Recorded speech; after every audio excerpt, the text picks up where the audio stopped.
Assalamualaikum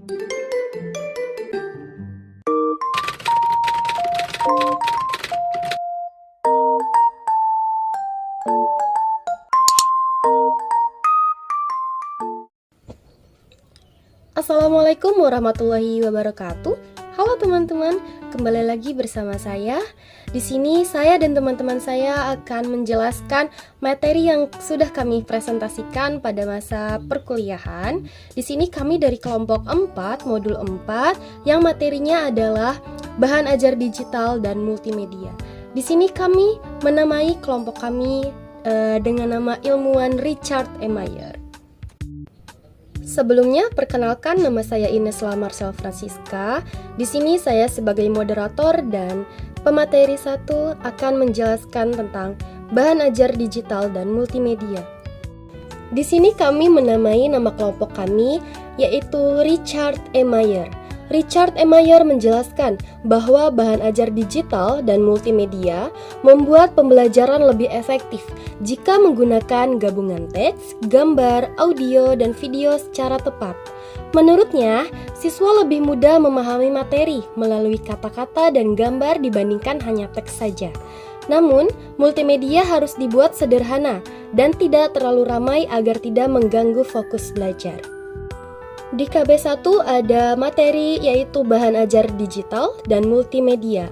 Bahan ajar digital dan multimedia adalah materi pembelajaran yang dibuat menggunakan teknologi digital dengan memadukan berbagai media seperti teks, gambar, audio, video, animasi, atau interaksi digital agar pembelajaran lebih menarik dan mudah dipahami. Bagian A ada bahan ajar audio, jenis bahan ajar spesifik yang efektif untuk tujuan pembelajaran tertentu. Media audio merupakan jenis bahan ajar spesifik yang efektif dan efisien untuk digunakan sesuai dengan tujuan pembelajaran yang ingin dicapai. Bahan ajar audio dapat digunakan untuk melatih kemampuan seseorang dalam berpidato dengan menggunakan bahasa asing. Audio secara umum merupakan bahan ajar yang dapat digunakan untuk pembelajaran yang menekankan pada apresiasi dan aspek afektif. Di sini ada keunggulan bahan ajar audio. Ekonomis, relatif murah untuk digunakan dalam mengkomunikasikan informasi. Praktis, mudah diperoleh, mudah digunakan, serta bentuknya ringkas sehingga mudah dibawa. Fleksibel, dapat digunakan dalam proses belajar baik berkelompok maupun individu. Yang kedua ada keterbatasan bahan ajar audio. Fixed pace atau pesan disampaikan dalam kecepatan dan urutan yang tetap. Satu arah, media komunikasi yang memiliki potensi interaktif yang minimal atau minim umpan balik. Terakhir ada media penyerta, sering memerlukan bahan cetak pendamping atau learning guide sebagai petunjuk bagi pemirsa. Perkenalkan, nama saya Hilda Oktavia Atmaja, pemateri 2 yang akan menjelaskan tentang bahan ajar video. Bahan ajar video adalah materi pembelajaran yang disajikan dalam bentuk video yang memadukan gambar bergerak, suara, dan penjelasan agar materi lebih mudah dipahami dan menarik bagi siswa. Yang pertama ada keunggulan bahan ajar video, yaitu menambah wawasan, memperluas pengetahuan pemirsa dengan menampilkan peristiwa yang sulit diamati langsung. Selanjutnya ada minat belajar, mendorong timbulnya motivasi dan respon spesifik melalui visual yang menarik. Kemudian ada realisme, yang menghadirkan peristiwa dengan tingkat akurasi dan realisme yang tinggi. Selanjutnya ada alat koreksi, media yang efektif untuk melakukan koreksi terhadap kemampuan yang telah dipelajari, contohnya olahraga. Kemudian ada pemecahan masalah, yang memberikan pengalaman belajar untuk memecahkan suatu permasalahan.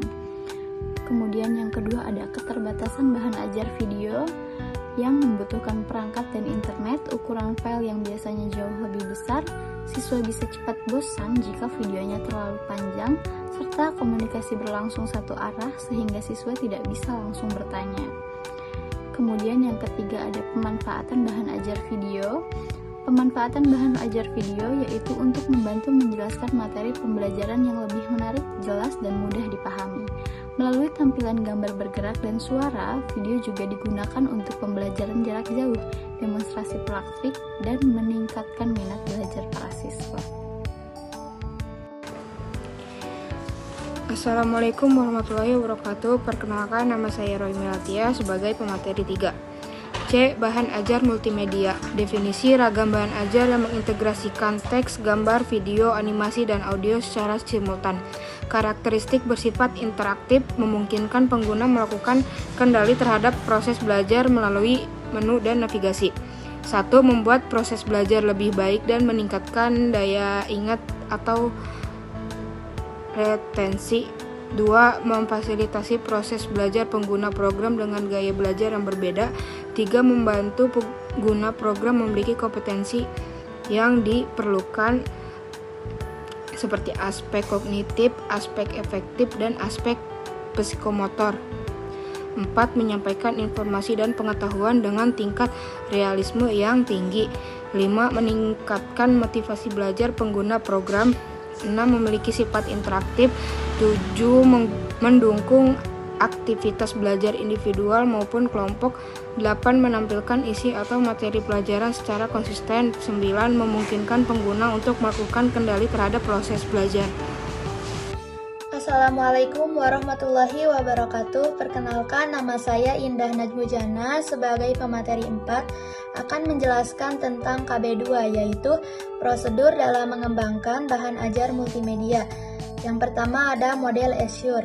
Model Assure yaitu memastikan bahan ajar multimedia secara sistematis, berfokus pada kebutuhan siswa dan ketercapaian tujuan pembelajaran melalui pemanfaatan teknologi yang tepat.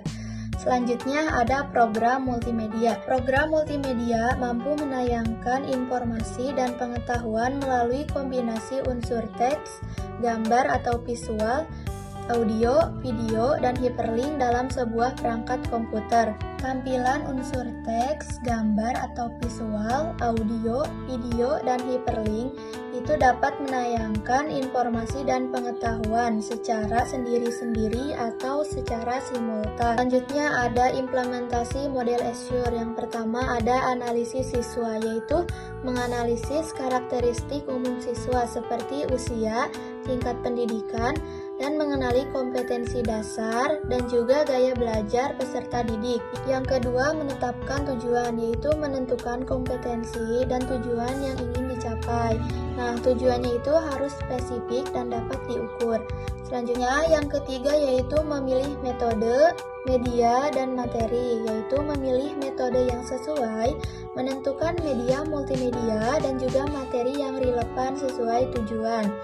Yang keempat, ada manfaatan media dan materi, yaitu mempersiapkan media dan bahan ajar sebelum digunakan, memastikan sarana pendukung seperti perangkat komputer atau software siap pakai. Kelima yaitu melibatkan partisipasi siswa, yaitu mendorong interaksi aktif siswa dengan program multimedia, memberikan latihan atau simulasi interaktif. Dan yang terakhir ada evaluasi dan revisi, yaitu menilai efektivitas bahan ajar terhadap hasil belajar siswa, lakukan perbaikan atau revisi berdasarkan hasil evaluasi untuk penyempurnaan. Perkenalkan, nama saya Kartika sebagai pemateri 5 ingin menjelaskan tentang metode yang digunakan dalam program multimedia.